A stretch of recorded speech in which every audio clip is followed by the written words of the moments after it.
신앙 고백하시겠습니다. 나는 전능하신 아버지 하나님 천지의 창조주를 믿습니다. 나는 그의 유일하신 아들 우리 주 예수 그리스도를 믿습니다. 그는 성령으로 잉태되어 동정녀 마리아에게서 나시고 본디오 빌라도에게 고난을 받아 십자가에 못 박혀 죽으시고 장사된 지 사흘 만에 죽은 자 가운데에서 다시 살아나셨으며 하늘에 오르시어 전능하신 아버지 하나님 우편에 앉아 계시다가 거기로부터 살아있는 자와 죽은 자를 심판하러 오십니다. 나는 성령을 믿으며 거룩한 공교회와 성도의 교제와 죄를 용서받는 것과 몸의 부활과 영생을 믿습니다. 아멘. 찬송가 274장 부르시겠습니다. 274장입니다.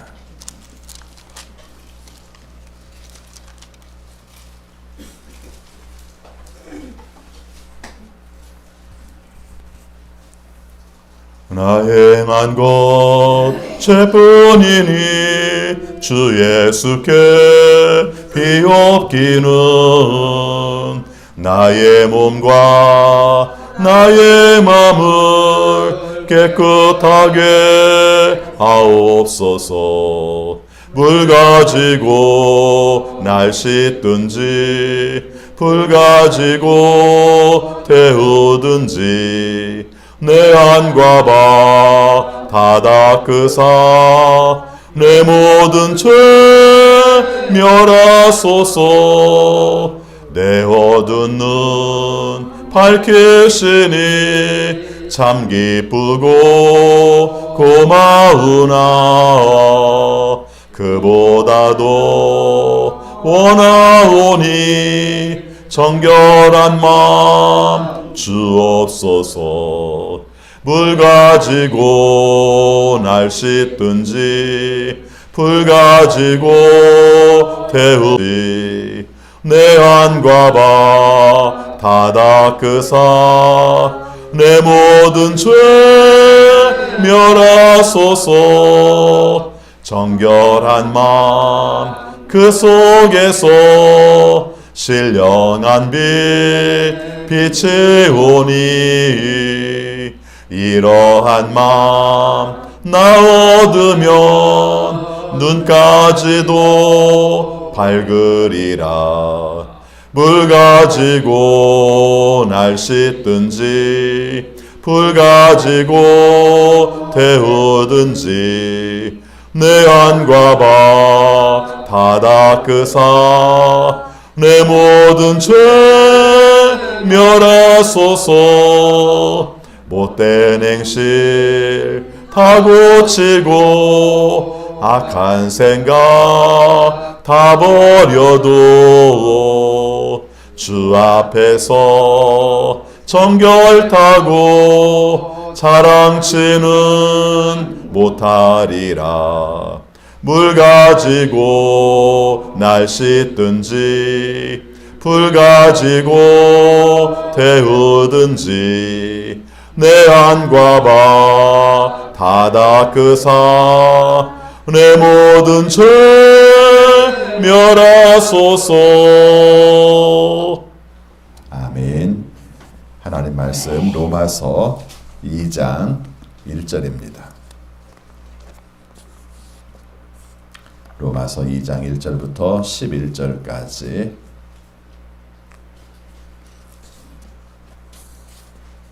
교독하겠습니다. 로마서 2장 1절.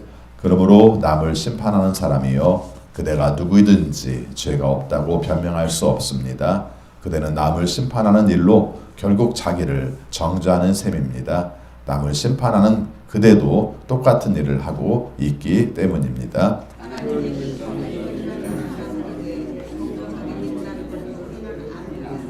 이런 일을 하는 사람들을 심판하면서 스스로 그런 일을 하는 사람이요 그대는 하나님의 심판을 피할 수 있을 줄 생각합니까?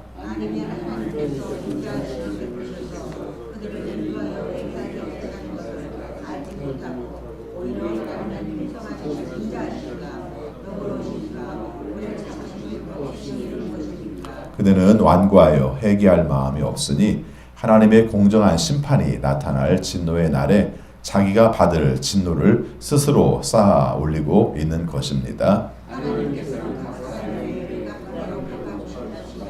참으면서 선한 일을 하여 영광과 존귀와 불멸의 것을 구하는 사람에게는 영원한 생명을 주시고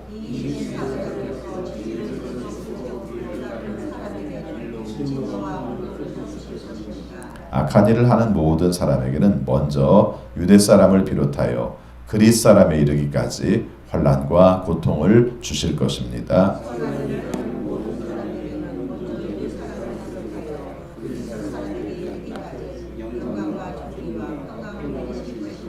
같이 있습니다. 하나님께서는 사람을 차별함이 없이 대하시기 때문입니다. 아멘.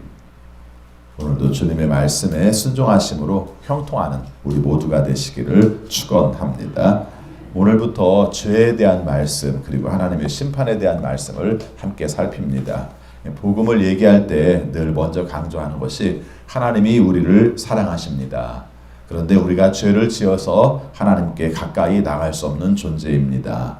그래서 그것을 안타깝게 여기신 하나님께서 예수 그리스도를 이 땅에 보내주셨고 예수 그리스도께서는 우리를 위하여 십자가에 못 박혀 죽으심으로 우리의 죄의 대가를 지불하셨습니다. 하나님의 사랑으로 우리가 구원을 받았습니다. 라는 그런 뜻이죠. 그리고 예수님께서는 부활하심으로 말미암아 우리의 생명의 주가 되셨습니다. 이걸 복음의 핵심이라고 얘기를 해요.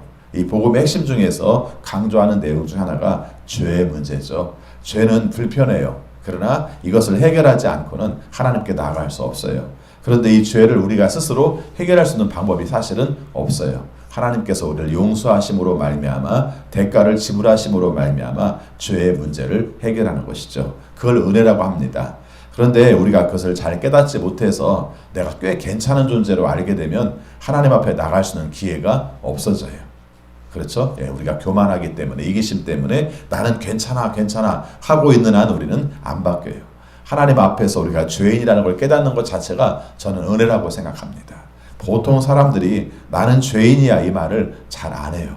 한다 할지라도 그 말 자체를 다른 사람의 말을 막는 방편으로만 생각할 때가 많아요.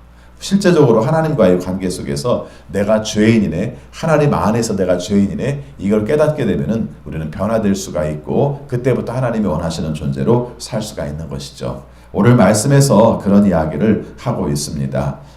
처음 강조할 때 뭘 강조하냐면은 다른 사람을 이렇게 심판하는 사람들, 다른 사람에 대해서 잘못된 것을 지적하는 사람들, 이 사람들에 관한 이야기를 하고 있습니다.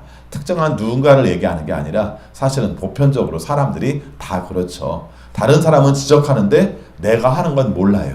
다른 사람이 하는 그 일을 나도 똑같이 하고 있는데 다른 사람은 지적하면서 나는 고치지 못해요. 이 죄의 속성을 그런 면에서 먼저 강조를 했습니다.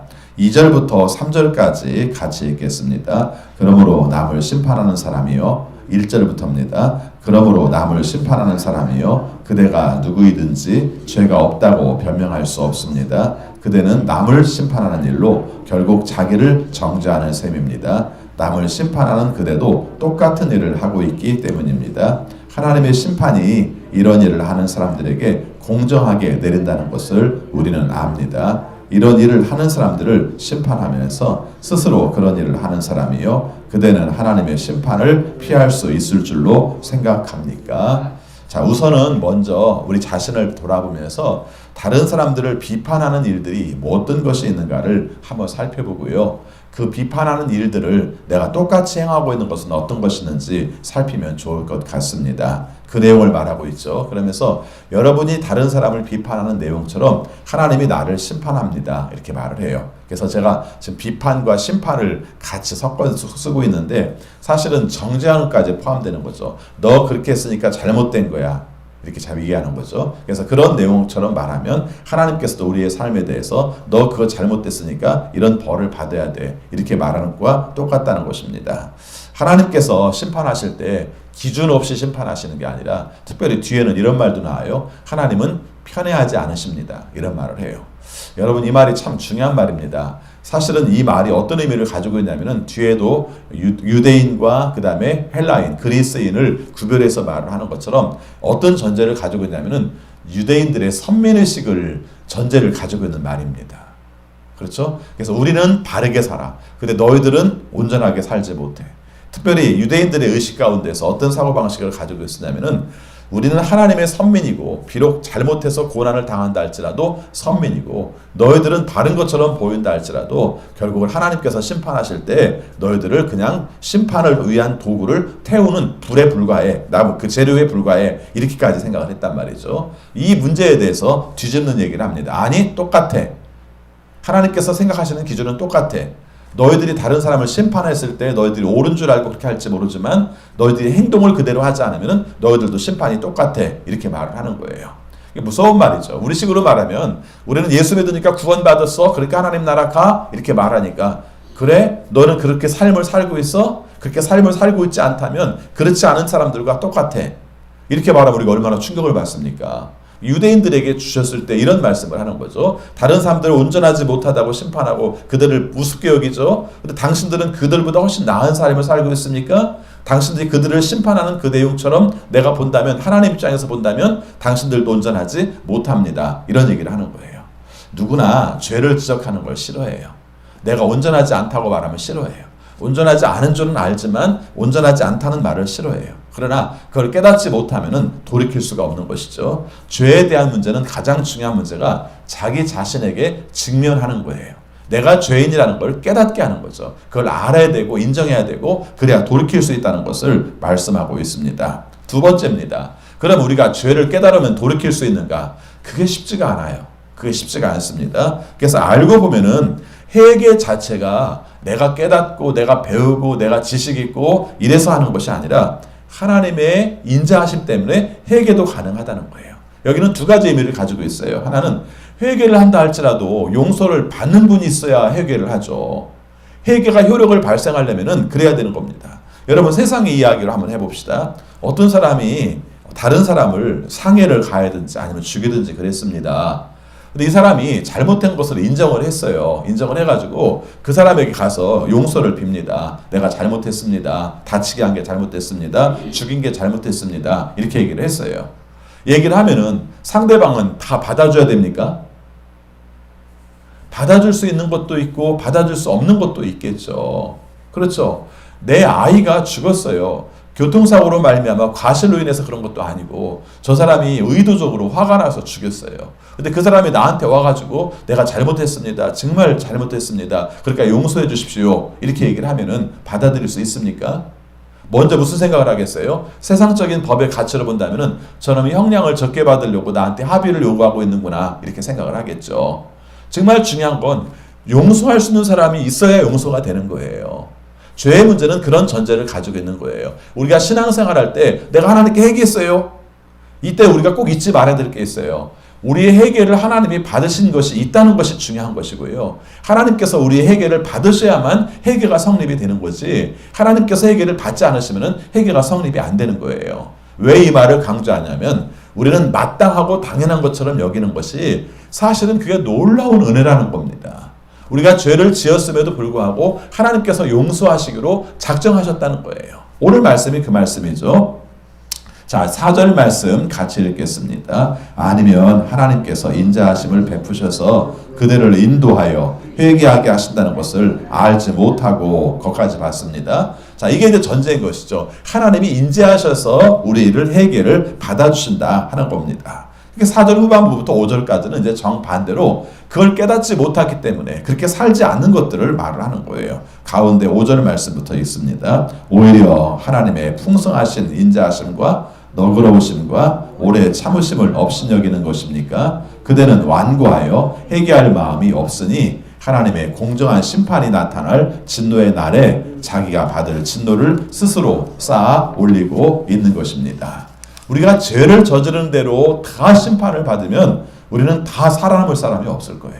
그렇죠? 만약에 우리가 잘못한 것만큼씩 우리의 몸이 없어지는 형벌을 받는다면 우리의 몸은 하나도 남아있지 않고 아니면 온통 다 상처투성이고 지치장애 투성이로 남아있을 겁니다. 그걸 깨닫지 못하니까 잘난 척을 하는 거예요. 그렇죠? 여러분 우리가 잘못했을 때마다 하나님께서 심판을 하시면 우리가 살아남을 수 없는데 하나님이 인자하셔서 그분이 용서하셔서 우리가 남아있는 것인데 그걸 깨닫지 못하는 걸 뭐라고 표현했습니까? 하나님의 너그러우심과 하나님의 오래 참으심과 하나님의 인자하심을 업신여기는 것과 똑같다는 겁니다. 여러분 은혜로 받아들이지 못하면 이건 정말 죄가 커요. 그렇죠? 하나님께서 우리의 죄를 용서하시기 위해서 우리들의 모든 것들을 해결을 받기로 하셨으면 해결을 하는 게 마땅하다는 거예요. 심지어 우리들은 완고해서 해결할 마음도 없다는 거예요. 그렇죠? 그리고 하나님의 글을 쓸 때 결과적으로 하나님께서 심판하실 때 우리는 우리 스스로가 벌을 쌓고 있는 것과 똑같다. 하나님의 진노를 쌓고 있는 것과 똑같다. 회개하지 않고 일상적인 삶을 살면서 죄를 쌓고 있는 것은 그만큼 벌을 쌓고 있는 것과 똑같다. 이렇게 표현을 하고 있는 겁니다. 그래서 죄에 대한 것을 제대로 깨달아야 가능하다. 6절에서 하나님은 어떤 하나님이세요? 행한 대로 갚으시는 하나님. 자, 6절 같이 읽습니다. 하나님께서는 각 사람에게 그가 한 대로 갚아 주실 것입니다. 이렇게 말씀을 하시죠. 그래요. 하나님이 구원을 해주셨으니까 망정이지. 은혜로 우리의 죄를 용서하셨으니까 그렇지. 우리의 삶이 있는 그대로 한다면 어떻게 될 것인가. 또 한 가지 잊지 말아야 될 게 로마서 말씀들은 복음을 알아요, 몰라요? 안다고 그랬습니다. 이미 신앙생활을 하고 있는 사람들이에요. 믿지 않은 사람들에게 이 말씀을 전하는 게 아니에요. 근데 이 말씀을 전하고 있다는 걸 생각한다면 우리가 여기서 깨달아야 될 내용 중에 하나가 무엇이냐면 구원받았다고 하면서 죄된 삶을 살고 선민의식에 젖어서 다른 사람을 심판하고 살면서도 내 자신을 돌이키지 못하는 것을 지적하고 있는 말씀이에요. 그러니까 두 가지로 생각하셔야 됩니다. 아예 주님을 몰랐던 사람에게도 필요한 말씀이고 주님을 안다고는 하지만 선민의식에 젖어서 하나님이 원하시는 뜻 가운데 회개하지 않고 함부로 사는 것이죠. 여러분 가만 보면요. 이단들이 처음부터 잘못된 이단들도 있어요. 잘못 생각을 해서. 근데 나중에 내가 하는 능력들이 나타나고 다른 사람들이 따르기 시작하면은 그때부터 잘못된 길로 가는 경우가 참 많습니다. 여러분 이단만 그런 게 아니라 우리도 마찬가지예요. 여러분 능력이 있으면요. 죄 지키기가 쉬워요. 그렇죠? 말이 참 이상하죠? 근데 실제 그래요. 여러분, 내가 가진 게 많으면요, 교만하기가 쉬워요. 왜요? 다른 사람들이 받쳐주는 것도 있고요. 내가 꽤 괜찮은 존재라는 생각을 갖게 되는 거예요. 저는 가끔 말이 좀 어폐가 있을지 모르지만 능력이 많지 않은 걸 감사할 때가 있어요. 그리고 어떤 때냐면은 능력이 많은 사람이 잘못돼 가는 걸 볼 때 그런 생각이 들어요. 그렇죠? 저 사람이 만약에 능력이 부족했다면 저러지는 않았을 텐데 그 능력을 온전하게 잘 활용하지 못하는구나. 그리고 능력이 많은 사람이 끝까지 그걸 잘 활용해서 하나님께 쓰임받게 사는 게 생각보다 어려운 것 같아요. 왜요? 사람들에게 사람들에게 존경받는 그것을 자기 자신의 위치로 알고 있고요. 또 다른 사람들이 자기를 또 높여줘요. 그러다 보니까 그 문제 앞에서 자기가 그런 존재로 알아요. 세상에서도 하는 말 중에 그런 말이 있죠. 당신이 가지고 있는 직분이 당신이라고 생각하지 마라. 이건 신앙 안에서는 특별히 그래요. 목사라는 어떤 교회의 사이즈에 따라서 세워진 목사라는 그 내용이 그것이 당신이라고 생각하지 마라. 하나님께서 우리에게 맡겨주신 위탁하신 사명일 뿐이죠. 이 마음을 갖지 않으면 온전하게 못 사는 것이죠. 오늘 말씀에서도 우리가 그것을 깨달아야 되는데 이걸 깨닫지 못한다는 것입니다. 자, 7절 말씀부터 우리 8절 말씀까지 같이 있습니다. 참으면서 선한 일을 하여 영광과 존귀와 불멸의 것을 구하는 사람에게는 영원한 생명을 주시고 이기심에 사로잡혀 진리를 거스리고 불의를 따르는 사람에게는 진노와 분노를 쏟으실 것입니다. 이렇게 말하죠. 여러분 영생을 얻는 자의 삶의 자세와 그 다음에 영원한 심판을 받는 사람들의 삶의 자세들이 달라요. 7절 말씀에 보니까 영원한 생명을 어떤 사람들이 받습니까? 참으면서 선한 일을 하여 그 다음에 추구하는 게 있습니다. 영광과 존귀와 불멸의 것을 추구해요. 내 삶의 가치가 달라요. 그 사람이 추구하는 것이 그 사람이에요. 그렇죠? 여러분이 신앙생활을 하면서도 똑같이 신앙생활을 하지만은 나는 신앙생활하는 목적 자체가 머리 아픈 게 사라지는 거야 하는 사람은 머리 아픈 게 사라지고 나면은 그 신앙의 의미가 약해질 수 있어요. 근데 처음에는 머리 아픈 것 때문에 시작을 했는데 주님을 만나고 보니까 주님과 내가 사는 것 자체가 기뻐요. 주님이 하시는 말씀을 내가 듣고 사는 게 기뻐요. 주님이 원하시는 것을 추구하고 사는 게 기뻐요. 내 삶을 주님처럼 사는 게 기뻐요. 이런 사람은 영원한 생명을 누리는 거예요. 이게 바로 그런 말씀이라면은 그렇지 못한 사람들의 특징이 뭐예요?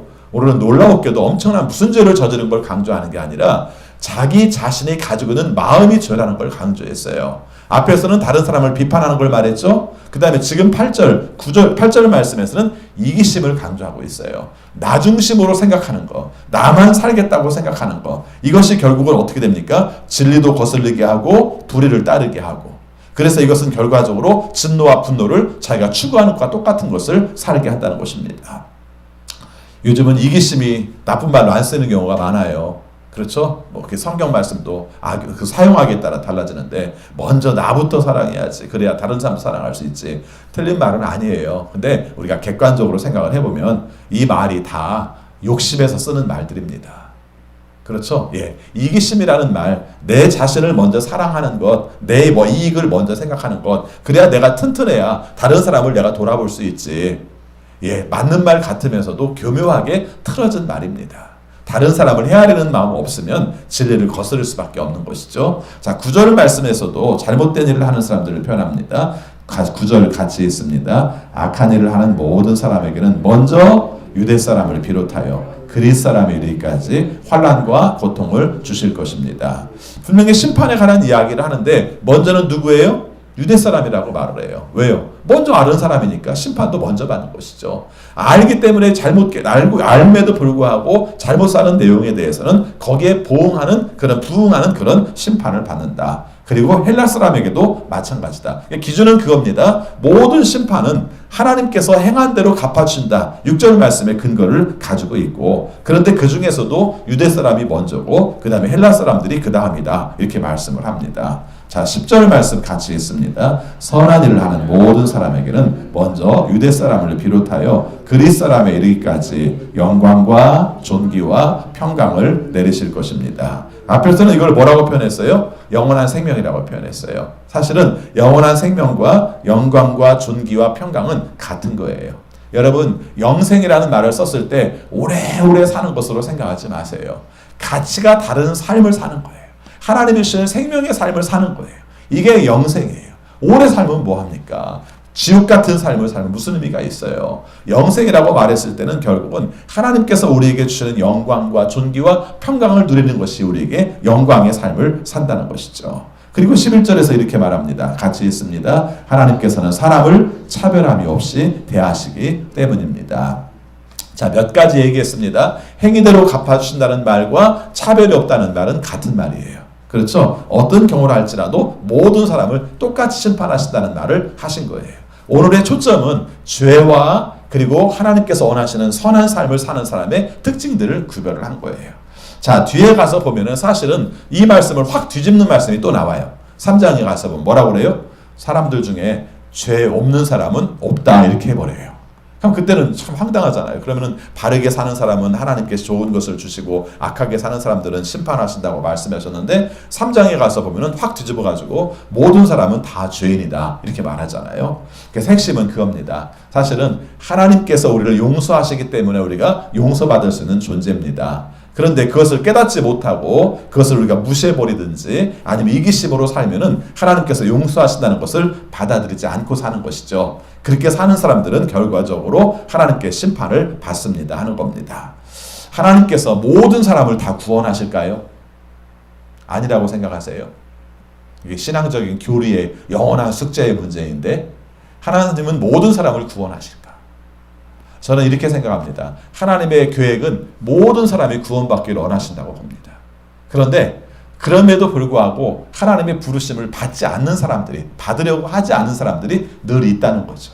그렇죠? 몇 명만 딱 하는 것이 아니라 우리는 요한계시록에 나오는 14만 4천 명에 사실 우리 자신들도 많이 애착을 가지고 있던 말씀이거든요. 근데 그것을 문자적으로 해석해서 그 사람들을 말고 우리만 14만 4천 명만 이렇게 말할지 모르지만은 아니에요. 하나님은 모든 사람이에요. 여러분 아시죠? 14만 4천 명은 12 곱하기 12 곱하기 1000의 의미거든요. 그 숫자적인 상징이에요. 원래 헬라어를 쓸 때는 헬라어 자체에서 숫자적인 의미들을 가지고 있어요. 단어 자체가 숫자 의미를 가지고 있는 거죠. 그렇게 말할 때는 우리가 12는 지파를 말하고 있고 12는 우리가 예수님의 12 제자를 생각하고 있고 그래서 구약과 신약의 상징적인 숫자예요. 그리고 나서 천은 성경에서 많다는 숫자입니다. 지금 우리는 뭐 억도 쓰고 조도 쓰고 경도 쓰고 많은 숫자를 말하지만 성경에서 나오는 단어들은 그렇게 높은 단어들이 없어요. 천이라는 말을 쓸 때마다 굉장히 많은 거예요. 그래서 천천이요 만만이면은 우리가 숫자로서만 할 수 있는 게 아니라 굉장히 많다는 뜻으로 쓰는 거예요. 그러면은 하나님의 구원받을 자들이 많다는 거예요. 근데 우리는 그것을 한정된 숫자로 생각해서 우리 자신만 구원을 받아 이렇게 말하는 거죠. 여러분이 가져야 될 마음들은요, 하나님이 우리에게 차별 없이 대하시는 것처럼, 특별히 심판에도 차별이 없으신 것처럼 우리가 사는 삶에 있어서도 차별을 해서는 안 되고, 다른 사람들을 죄인으로 영원히 정죄할 사람도 없고, 그렇다고 해서 우리 자신은 늘 괜찮다고 생각해서도 안 되고, 하나님의 은혜 가운데 회개함으로 말미암아 하나님이 원하시는 모습으로 살아야 될 존재, 그게 바로 나다, 이렇게 생각하시고 사는 게 좋습니다. 오늘도 주의 말씀을 따라 바르게 사시되 여러분이 추구하는 것이 영광과 존귀와 평강을 추구하며 사는 귀한 하루가 되시기를 축원합니다. 기도하겠습니다. 주님 사랑합니다. 저희들을 사랑하셔서 오늘도 주의 말씀으로 우리 자신을 보게 하심을 감사합니다. 우리가 죄인입니다. 신앙생활을 잘해서 우리가 훌륭한 신앙을 가진 것이 아니라 하나님께서 우리를 용서하셔서 우리들에게 인자를 베풀어 주셔서 하나님이 원하시는 모습으로 서게 하심을 감사합니다.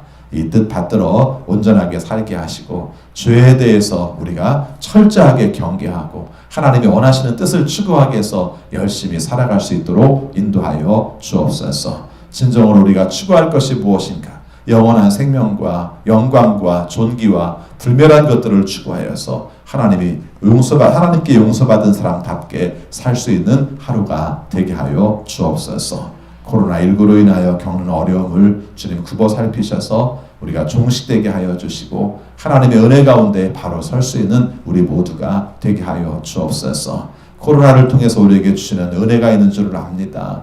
코로나를 통해서 우리에게 주시는 교훈이 있는 줄 압니다. 이걸 깨닫지 못하고 지나가지 않게 하여 주시고 이것을 통해서 주시는 하나님의 뜻을 깨닫고 하나님 앞에 바로 설 수 있는 우리 모두가 되게 하여 주옵소서. 치료제와 백신이 빨리 개발되게 하여 주시고 또 의료진과 방역당국을 통해서 이들이 저지될 수 있도록 노력할 때에 좋은 결과를 거둘 수 있도록 인도하여 주옵소서. 또 우리가 장기화됨으로 말미암아 겪는 경제적인 어려움들을 겪어가고 있는데 주님께서 친히 도와주셔서 어려울 때 도우시는 하나님의 은혜를 경험할 수 있도록 도와주옵소서. 우리 선교사님들을 기억하여 주옵소서. 힘들고 어려운 시간들을 보내고 있지만 이것을 통해서 주시는 하나님의 놀라운 은혜와 그리고 하나님의 복음의 사역의 비전들이 새롭게 열릴 수 있도록 인도하여 주옵소서. 아버지 앞에 간구합니다. 우리 성도들의 삶을 기억하여 주옵소서. 특별히 건강이 좋지 못해서 우리가 하나님의 도우심을 구하고 있는 식구들을 기억하여 주옵소서. 어린 자녀들을 기억하여 주옵소서. 면역력이 약해서 생각지 못한 질병이 발생해서 어떻게 될지 알지 못하고 힘들어하는 식구들을 기억하여 주셔서 주님의 자비하심 가운데 완벽하게 치료될 수 있도록 인도하여 주옵소서. 수술받고 또 지금 치료받고 있는 식구 있습니다. 주님 은혜 가운데 통증이 사라지게 하여 주옵시고 하나님의 인도하심 가운데 완벽하게 회복하여서 고통 없이 살아갈 수 있도록 인도하여 주옵소서. 항암 치료 후에 우리가 완전한 회복을 위해서 기도하는 식구도 기억하여 주셔서 하나님의 도우심 가운데 온전하게 회복할 수 있도록 인도하여 주옵소서. 우리 성도들이 영육 간에 강건하게 하여 주옵소서. 마음도 튼튼하게 하여 주옵소서. 헛된 것에 마음 쓰지 않게 하여 주시고 하나님이 원하시는 것, 바른 것, 그래서 하나님께서 원하시는 뜻대로 하나님 나라를 추구할 수 있는 우리 모든 성도들이 되게 하여 주옵소서.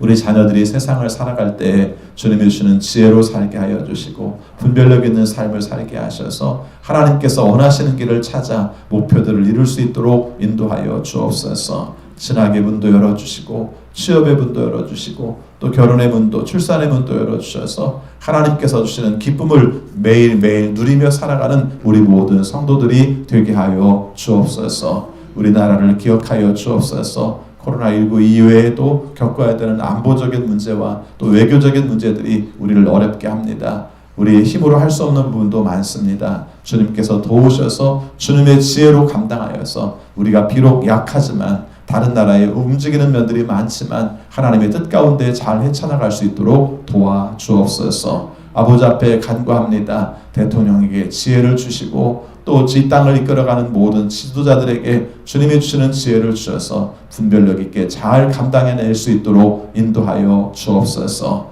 오늘도 주의 뜻대로 삽니다. 우리가 만나는 사람들, 하는 일들 가운데서도 주님께서 직접 영향을 미쳐주셔서 주 뜻대로만 살아갈 수 있는 우리 모두가 되게 하여 주옵소서. 이 시간 함께 기도할 때에 주님의 놀라운 은혜와 능력을 체험하게 하여 주시고 주님과 동행하는 시간 되게 하여 주옵소서. 예수 그리스도 이름으로 기도하옵나이다. 아멘. 하늘에 계신 우리 아버지, 아버지의 이름을 거룩하게 하시며 아버지의 나라가 오게 하시며 아버지의 뜻이 하늘에서와 같이 땅에서도 이루어지게 하소서. 오늘 우리에게 일용할 양식을 주시고 우리가 우리에게 잘못한 사람을 용서하여 준 것 같이 우리 죄를 용서하여 주시고 우리를 시험에 빠지지 않게 하시고 악에서 구하소서. 나라와 권능과 영광이 영원히 아버지의 것입니다. 아멘.